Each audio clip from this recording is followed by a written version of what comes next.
very joyous yesterday was just a video that I came across.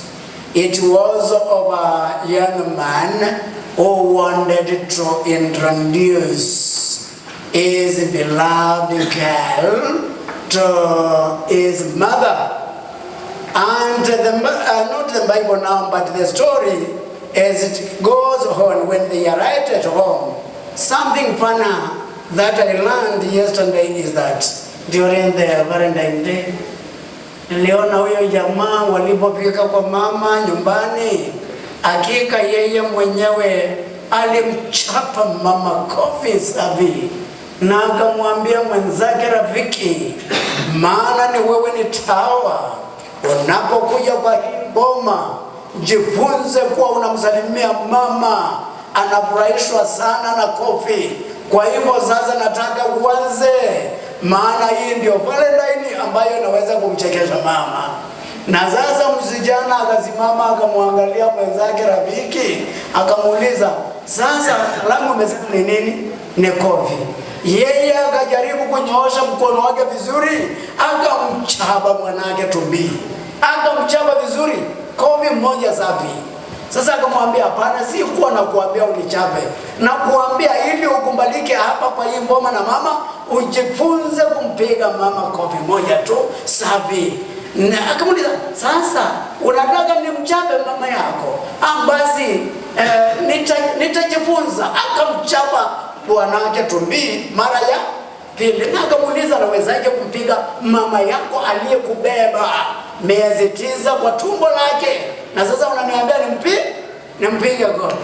Sasa akamwambia, si ndio njia ambayo tu unaweza kukumbalika kwa hii mboma, na lazima sasa ujifunze kumsalimia kwa kofi. Akajaribu, akamchapa bwanake mara ya 3 mpaka ya 4, bwanake akachoka, akaona kile ambacho nafunza huyu rafiki yangu haiwezekani, yeye mahali ambapo anatoka ni tofauti.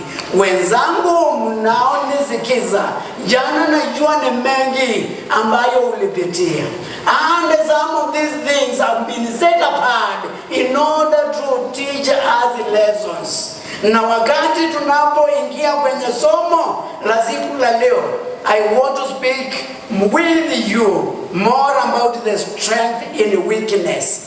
I mean, strength in weakness. Say strength in weakness. Strength in weakness. Mostly every believer, starting from me, we have our own weaknesses. Hakuna mtu ambaye ana udhaifu.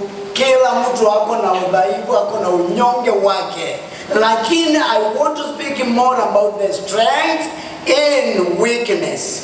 In the Bible, where we read the first reading, that is the book of Second Corinthians chapter number 12. I want to read only 3 verses, verse 7 through 10, and the Bible says, oh, because of the surpassingly great liberations, therefore, in order to keep me from becoming conceited, I was given a thorn in my flesh, a messenger of Satan to torment me. 3 times I pleaded with the Lord to take it away from me, but he said to me, my grace is sufficient for you, for my power is made perfect in weakness. Therefore, I will boast all the more gladly about my weaknesses, so that Christ's power may rest on me. That is why, for Christ's sake, I delight in weakness, in insults, in hardships, in persecutions, in difficulties. For when I am weak, then I am strong. In that passage, I want to mention a few things. I know most of people have learned the text. They've also heard pastors preaching. And it might be you've ever preached through the passage, but I want to share with you more about the few words that I've told you, that is the strength in weakness. God does already allow us to be weak. And let me repeat in point 1, God does often allow us to be weak. Mungu huwa anaweza kufungua tu njia atuandae, na ni kwa sababu hataki majifuno kama Mungu. Yeye tu anafungua njia ndiposa aweze kujitukuza kupitia kwa unyonge wako na kupitia kwa unyonge wangu. Kwa hivyo Biblia inaposema God does already allow us to be weak, that's why I do not accuse people in the church. Hata ninapofunza neno lake Mwenyezi Mungu, nikiona mtu ambaye yeye ni dhaifu, yeye anaanguka hapa na pale, mimi siwezi kumlaumu, maana sio yeye. Mungu anataka tu kujitukuza kupitia kwake, because our God is so mighty, above all he is so loving, and if he is so loving and so mighty, he normally allows us to be weak. Mara nyingi anatufungulia tu tukue wanyonge ndiposa aweze kutukuzwa. Ni kwa nini? Maana hataki analofanya ndani yetu ama kupitia kwetu tujifunie ati kana kwamba ni sisi tu tumefanya hayo. But he wants he and he alone to be praised. Not weaknesses is part of this fallen, broken world that we live in. And it is very true that weakness is part of the world that we are. God allowed Paul to be weak, and for him to be weak, God was glorified through Paul. Though he was weak, and God was glorified through him. Paul suffered much lawlessness, going without physical suffering, but also being shamed and publicly humiliated. Particularly when you read in verse 10, 11, and you read verse 13 of the same chapter, the Bible is giving us the picture of how Paul was.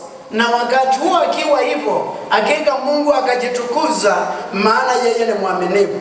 Katika jambo la pili, Paul's thorn was not taken away. And sometimes when we are weak, sometimes we are crying to God that he may now remove the thorn. Tunataka Mungu atuondolee unyonge ambao unatufinya, ndiposa tuweze kujihisi kana kwamba hakika tuna nguvu za kutosha. Lakini Mungu anatuachilia kuwa na huo unyonge. In the book of Galatians chapter number 4 verse 15, and I want those who have now the laptop to give us Galatians chapter number 6 verse 11. But I want to read for you the verse that I've mentioned in the book of Galatians chapter number 4 verse 15, before they give us that other verse that I have mentioned. I have said Galatians chapter number 4 verse 15. The Bible is saying, where then is your blessing of me now? I can testify that if you could have done so, you would have torn out your eyes and given them to me. Verse 16, if I now become your enemy by telling you the truth. Now, here those verses are reminding us of the kind of thorn that Paul had, and that he was crying upon that Lord he may now remove, but God did not do so. In the very verse, ninyi tuko pamoja kweli? Galatians chapter number 6 verse 11. Can we read together? See what large letters I use as I write to you with my own hands. Tunapoona vile Paul yeye mwenyewe yeye anaongea, ingawa nyinyi mnaniona na umbiri, si mnaona vile hata mimi ninaandika maandiko makubwa, ni kwa sababu yeye alikuwa anajihisi katika zile miimba ambayo ilikuwa inamsumbua moyo yake, ni vile maumbile ya macho yake ilikuwa. Kwa hivyo yeye alikuwa na shida, na ndio sababu anaandika hayo maneno ndipo yaweze kusikika na yaweze kuonekana vizuri. So Paul's thorn was not taken away, and it was not taken away in order for God to be glorified. Jambo la tatu is personal presence wasn't impressive. Na tunaposema it was not impressive, yani yeye hakuwa anahubiri kama mtu mkakamavu. Na hasa ukisoma mstari wa 10 mahali ambapo tumesoma, that is 2 Corinthians chapter number 10 not verse 10 but verse 10, yes, the same chapter. 2 Corinthians chapter number 12 verse 10. The Bible is saying that is why for Christ's sake I delight in weakness, in insults, in hardships, and in persecutions, in difficulties. For when I am weak, then I am strong. And once you read the book of 1 Corinthians chapter number 2, verse 3, the words are repeated. And this reminds us he was not very much impressive in presentations of his things because of his weaknesses. Na mnaweza kuona hata Mungu kujitukuza kwa yule ambaye anajihisi kana kwamba anajua ni vigumu, lakini Mungu anatumia udhaifu wa binadamu ndiposa aweze kujitukuza. His public speaking was not good. And when we say it was not good, if you read in the book of 2 Corinthians chapter number 10 verse 10, yeye hakuwa na